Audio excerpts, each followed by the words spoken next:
नमस्कार। हमारा B inspired channel में आपका पुनः स्वागत है। आज का जो विषय लिया गया हुआ है वो है एक्सपोर्ट प्रोसीड्स। हम जब एक्सपोर्ट डिपार्टमेंट में काम करते थे तो हम लोग एक स्टेटमेंट भेजते थे, उसका नाम था एक्सओएस स्टेटमेंट, मतलब एक्सपोर्ट्स आउटस्टैंडिंग। ये वो स्टेटमेंट होती थी जिसमें एक्सपोर्ट का जो माल एक्सपोर्ट हो गया उसका जो बिल ऑफ एक्सचेंज ड्रॉ किया गया वो रियलाइज नहीं होता था, वो बैंक की बुक्स में आउटस्टैंडिंग रहता था। और जनरली ये वो बिल होता था जो कि कलेक्शन में भेजा जाता था और इसके पैसे आते नहीं थे। तो बैंक क्या करता था, इसको हम लोग क्या करते थे, एक्सपोर्ट आउटस्टैंडिंग स्टेटमेंट में रिपोर्ट करके और कॉन्ट्रा मार करके अपनी बुक्स में से निकाल दिया करते थे। और इसके बारे में कभी किसी ने सोचा नहीं, ना कभी इस पर कोई एक्शन हुआ। रिजल्ट क्या हुआ कि लाखों करोड़ डॉलर्स एक्सपोर्टर्स के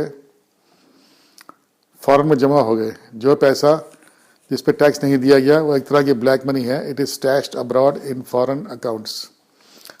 अब क्योंकि हमारे देश में हमेशा फॉरेन करेंसी कमी रहती है, इसलिए हमने एक्सपोर्टर्स को बहुत पैम्पर किया और हर तरह से पैम्पर किया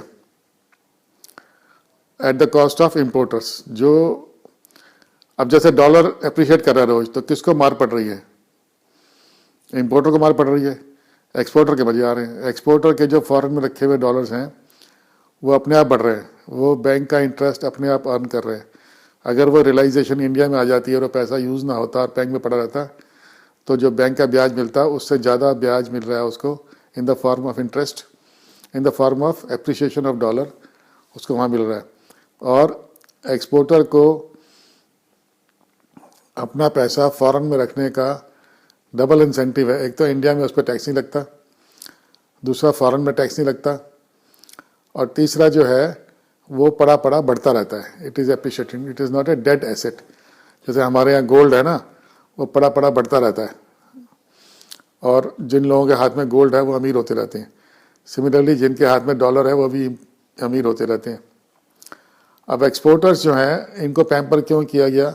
क्योंकि हमें अपनी इंपोर्ट नीड्स को मीट करने के लिए हमें हमेशा फॉरेन करेंसी चाहिए होती थी, और हमने इसलिए एक्सपोर्ट को बढ़ावा देने के लिए हमने हमेशा डॉलर को डिप्रिशिएट होने दिया। रीज़न बीइंग कि एक्सपोर्टर जो है खुश रहे, एक्सपोर्टर अपना काम करता रहे और एक्सपोर्टर जो है वो उसकी आमदनी बढ़ती रहे। अब वो एक्सपोर्टर इतना पैम्पर हो गया है कि वो बिगड़े हुए बच्चे की तरह बिहेव करता है।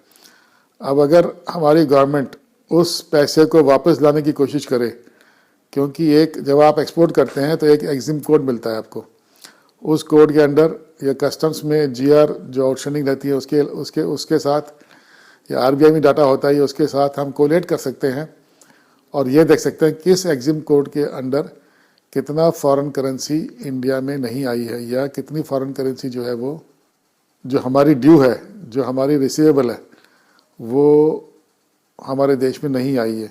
ये एक बहुत बड़ा आंकड़ा हो सकता है। अगर इसको लाने की कोशिश की जाए तो मेरे ख्याल में डॉलर 40 रुपये का रह जाएगा और हमारी इकोनॉमी अपने आप दुगनी हो जाएगी। अब अगर हम हर एग्जिम कोड के अंतर्गत, आजकल कंप्यूटराइजेशन हो गया है, सॉफ्टवेयर बनाया जा सकता है, हमारी गवर्नमेंट या रिजर्व बैंक ऑफ इंडिया या कस्टम्स अथॉरिटीज़ हर कोड के अंडर कितना आउटस्टैंडिंग है एक्सपोर्ट प्रोसीड्स वो निकालें और बड़े बड़े एक्सपोर्टरों को पकड़े शुरुआत करते हुए, तो छोटे अपने आप सुधर जाएंगे और ये डॉलर कंट्री में आना ही चाहिए। जब भी हम बात करते हैं मनी स्टैश्ड अब्रॉड के बारे में, हम बात करते हैं पॉलिटिशियन की, पर पॉलिटिशियन के अलावा एक्सपोर्टर्स का भी बहुत पैसा अब्रॉड रहता है। इसमें उसके अलावा जो पैसा हमारा आया ही नहीं, जो बिल्स हमारे रियलाइज ही नहीं हुए, उसके अलावा जो अंडर इनवॉइस्ड पोर्शन होता है वही भी बाहर रहता है। हमारे एक्सपोर्टर इतने दूध के धुले नहीं है कि पैसा अपना छोड़ दें फॉरेन बायर के ऊपर, ना छोड़ता कोई नहीं है। जो अंडर इन्वेस्टमेंट होती है वो भी उनको डॉलर फॉर्म में वहाँ मिलती है, और जो बिल्स रियलाइज ही नहीं हुए वो भी वो डॉलर फॉर्म में अपने बायर से ले लेते हैं। एज ए रिजल्ट कंट्री में डॉलर आ नहीं रहा, डॉलर का रेट बढ़ता जा रहा है, एक्सपोर्टर्स को मजे आ रहे हैं। उनके एक तो उन्होंने डॉलर लाए नहीं, जब डॉलर नहीं आया तो एक्सपोर्ट प्रोसीड्स हमारे बुक्स में नहीं आई, बुक्स में नहीं आई तो हमारे देश का सारा रॉ मटेरियल, सारे रिसोर्सेज, लेबर, बिजली का बिल, ये सब इसमें लग गया और फॉरेन करेंसी आई नहीं। तो उसके बाद वहाँ उसने इनकम टैक्स भी कम पे किया, क्योंकि अगर एक बड़ा बिल रियलाइज़ नहीं हुआ तो कंपनी के सेल प्रोसीड्स कम आई तो वो घाटे में आई कंपनी, या उसका लॉसेस बढ़ गए या उसके प्रॉफिट्स कम हो गए, तो उसे इनकम टैक्स बेनिफिट भी लिया। और वो पैसा बाहर रखे हुआ, और वो बाहर जब पैसा जाता है, जब बाहर जाता है वो, तो उस पैसे को अपने खर्चे के लिए यूज़ करता है, जो कि देश में आना चाहिए था। नतीजतन डॉलर हमेशा अप्रिशिएट होता जा रहा है और रुपये जो है वो डिप्रिशिएट हो रहा है। ये सब सिचुएशन को ठीक करना है। अब हमारे पास $600 बिलियन के रिजर्व्स हैं। हमें एक्सपोर्टर्स को पैम्पर करने की कोई ज़रूरत नहीं है। हमें उनसे ये कहना है, हमें उनके ऊपर शिकंजा कसना है, और हम उस पैसे को, उस फॉरेन करेंसी को इंडिया में लाएं, जिससे कि हमारी इंपोर्ट सस्ती हो जाए, देशन से इन्फ्लेशन का नाम और निशान मिट जाए, या इन्फ्लेशन ऑलमोस्ट ज़ीरो हो जाए, और उससे गरीब आदमी को फ़ायदा हो, जो कि इस गवर्नमेंट का मकसद भी है। हमें ब्लैक मनी जो अब्रॉड रखी है, उसमें अगर एक्सपोर्टर की ब्लैक मनी यहाँ ले आएँ तो, और डॉलर अगर गिरना शुरू हो जाए या रुपये अप्रिशिएट होना शुरू हो जाए, तो लोगों को ये मालूम पड़ जाएगा ये फॉरेन में रखा पैसा या डॉलर में रखा पैसा अपने आप अप्रिशिएट नहीं होता है, उसके लिए कमाई करनी पड़ती है, उसके लिए कुछ करना पड़ता है।